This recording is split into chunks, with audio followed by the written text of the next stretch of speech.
Hello বন্ধুরা, কেমন আছো তোমরা? আজকে দুপুরবেলা আবার আমি তোমাদের সামনে চলে আসলাম। দেখো, বারবার বলছি অনেক দিন আমি একটু জ্বরে ভুগেছি। আর শুধু এই জ্বরে শুয়ে থাকলে তো হবে না, দুপুরে খাবার দাবার করতে হবে।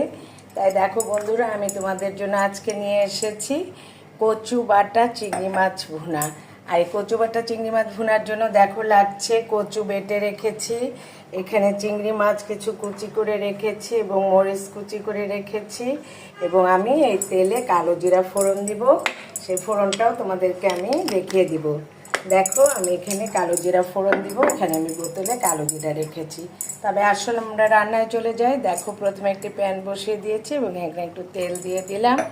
তেলে প্রথমে আমি একটু কয়েকটা কালো জিরা দিয়ে দিলাম, কারণ কচু রানবো আর কালো জিরা দেবো না এটা তো হবে না। কালো জিরা এবং কচুতে কালো জিরা এবং রসুন মাস্ট দিতেই হবে। আর একটু রসুনের সাথে পেঁয়াজ হলেও মন্দ হয় না। দেখো, আমি কিন্তু কিছু গোটা রসুন দিয়ে দিলাম। গোটা রসুন দিয়ে দিলে দেখবে এটা খেতেও ভালো লাগছে। এই রসুনটা একটু লাল লাল করে ভাজা হবে যখন, তখন আমরা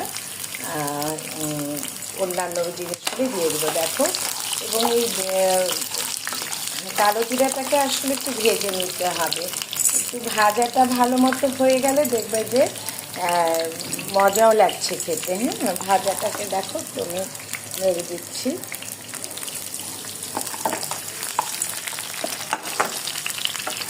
ভাজা রসুনটা একটু লাল লাল করে দিব, গোটাই দিয়ে দিয়েছি, কারণ রসুনটা গোটা দিলে এই কচুর সাথে দেখবে যে এটা সুন্দর ভাজা হয়ে গেছে।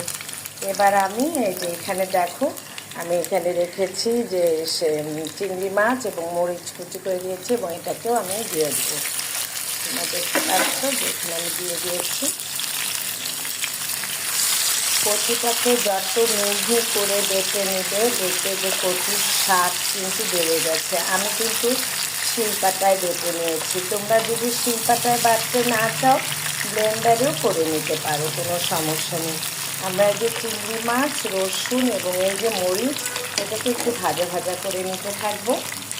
এটা একটু ভাজা ভাজা হয়ে গেলে এখানে আমি অল্প সামান্য পরিমাণ হলুদ দেবো। দেখুন, আর অন্য কোনো মশলা দেওয়ার দরকার নেই, সামান্য পরিমাণ হলুদ দেবো। দেখো, আমি হলুদ দিয়ে দিলাম। তোমরা তোমাদের আন্দাজ মতো দিয়ে দিও। আমি আমার আন্দাজ মতো দিয়ে দিয়েছি। হলুদটা দিয়ে এটাকে ভাজা ভাজা হতে থাকবে।